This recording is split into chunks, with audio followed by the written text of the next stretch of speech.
and he created the first correct theory for binocular vision. And the Greeks said that the eye shoots photons out. Al-Haytham of Egypt said no. The sun sends particles into the eye that gets transmitted into an image at the back of the brain. He was the inventor of optics, absolute. Ibn al-Haytham and his student Kamalu ad-Din teamed up making history again when they first observed the basis for the modern camera, the obscura phenomenon. The obscura phenomenon, defined by Webster's dictionary as dark chamber, usually is a cardboard with a tiny pinhole. This was the foundation for the camera. Another branch of Arab learning was medicine. Hospitals and pharmacies were developed by Muslims in the 8th and 9th centuries. The first hospital ever built was in Baghdad in 706. Wooten said that pharmacy was discovered and turned into a science by the Muslims of Spain, by the Muslims of Baghdad. They produced the first pharmacies. There were 80 pharmacies with licenses to practice pharmacy. They created distillation, calcination, sublimation. These are technical pharmacy terms. They created the ability to make drugs. They used alcohol by distilling it from grain into a purified form in surgery and to cauterize wounds, and also to take extracts of herbs. The early Muslim concept of the hospital became the prototype for the development of modern hospitals. The original hospital, in terms of a scientific hospital, is exclusively an Islamic production.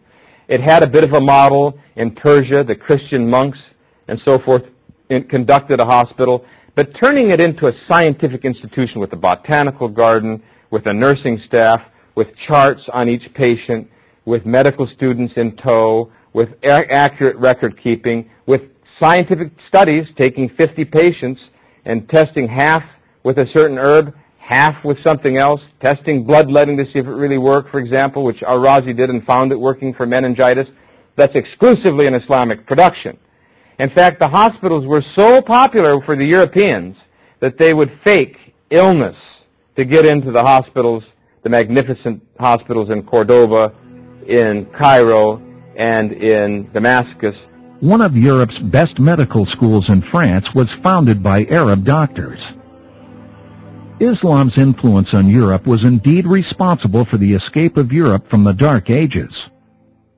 Briffaut, in his book, The Making of Humanity, states, "It was not science only which brought Europe back to life. Other and manifold influences from the civilization of Islam communicated its first glow to European life." The development of Hebrew grammar and scientific theories of linguistics and philology really developed out of the Islamic world, because the Muslims were the first, really, in bringing scientific ideas of linguistics to the study of scriptural text in the Quran. Islam cannot clash with Western civilization. Well, the whole question of whether Islam is in clash with Western civilization, it can't clash with itself. It is Western civilization. It produced the first Western civilization in Spain and Sicily and in Italy. It produced the sciences. It produced the post office, the bank, the check, the airmail system, the first one. It produced the use of mathematics to do computerization ultimately. So when we take a jet, or if we do a math class, or if we're on a computer, we're Islamic at that point. From the 8th through the 13th centuries in Spain under the Muslim Moors, some of Islam's greatest thinkers revolutionized Christian scholasticism. Some of those are Al-Farabi, Ibn Sina, Ibn Hazm, and Ibn Rushd. Ibn Rushd, known by the Latin as Averroes, was a philosopher, an Aristotelian, and an author of some of the most influential medical works. Among Ibn Rushd's followers were Jewish thinkers, who called him the soul and intelligence of Aristotle. In fact, Jewish philosophers such as Ibn Maymun, known as Maimonides and Avispron, who were the main glory of Jewish intellect, were students of Ibn Rushd. Maimonides is a powerful example of a great Jewish leader and contributor to the general world, both of Judaism Islam, and even secular culture as well. Maimonides, of course, was the first Jewish physician to the Sultan of Egypt. There was a kind of de facto collaboration between Jews and Muslims and Christians in scientific endeavor during the Middle Ages.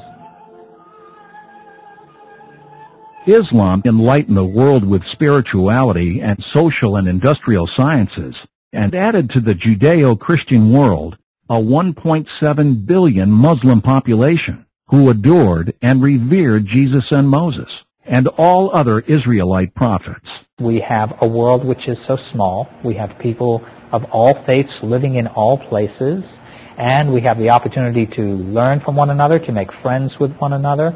Used to be it was separated by geography, but the geography is no longer separating us. Now, Christians are living all over the world, Muslims are living all over the world, Jews are living all over the world and interacting with each other.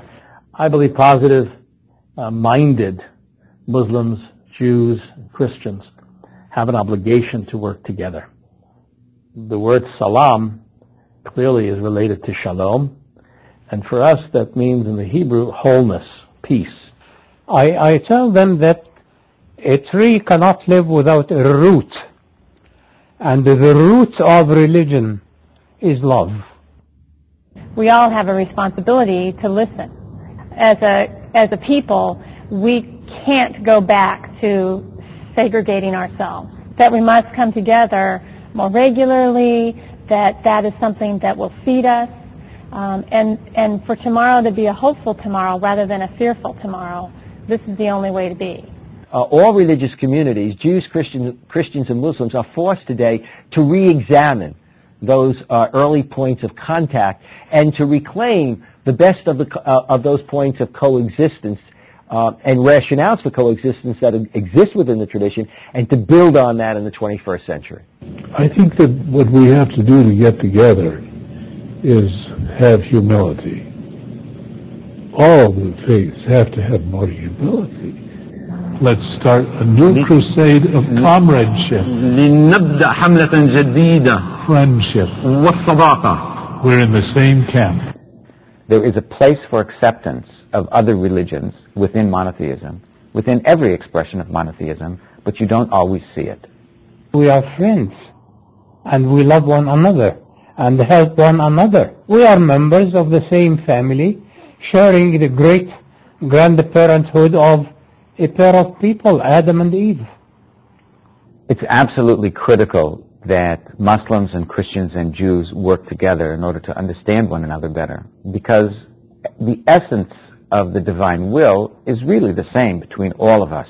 There are so many parallels, religious, social, moral, and ethical, in the three monotheistic religious traditions.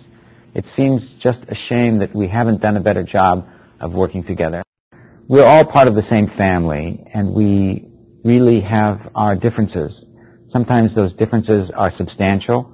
Very often those differences are really quite petty. It's absolutely critical that we learn to be a little bit more generous and respectful of the other, so that we can learn to live together and to work together on common cause.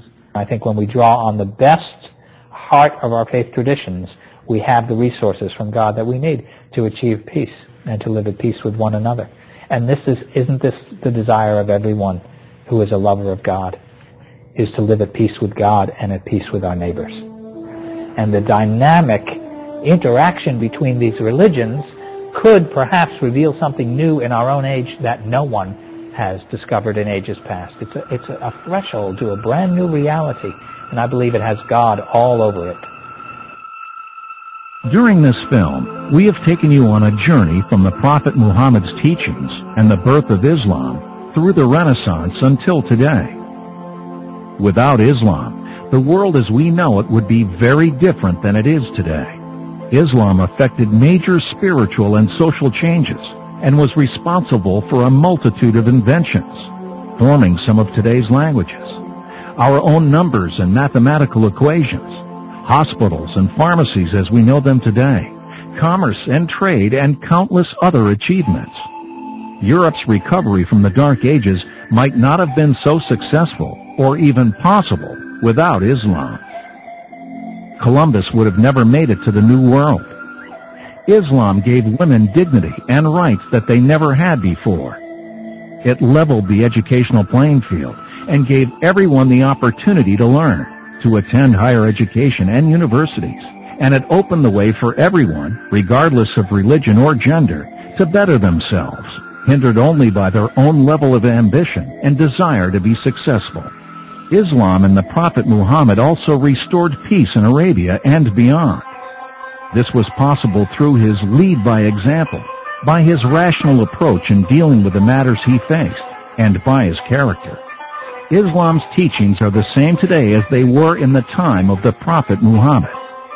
Over 1.7 billion Muslims are drawn to Islam and Muhammad's teachings for this reason, as well as spirituality, justice, a strong belief in God, and countless other reasons. They are just as inspired by the teachings of Jesus, Moses, and Abraham as they are in Muhammad's teachings. Islam transcends barriers, building fraternity between all people, whether they are Christians, Jews, or other ethnic or non-ethnic communities. It should not be surprising that Christians and Jews can read about Jesus Christ, Moses, Abraham, and all the prophets of the Old Testament in the Holy Quran. It is true that the messages of Judaism, Christianity, and Islam are different, but at their core, these religions are closer than you may think or want to think, but there is no denying of what is true. Peace builds human dignity and is also considered a victory. Pope John Paul II said, "Everyone knows that violence always spawns violence. War throws open the doors to the abyss of evil. War, therefore, must always be considered a defeat of reason and humanity. Thus, may there soon be a spiritual and cultural impulse that will induce people to ban war. Yes, war. Never again." Christians, Jews, and Muslims all teach about a global peace, loving their neighbor, and accepting of others who are different.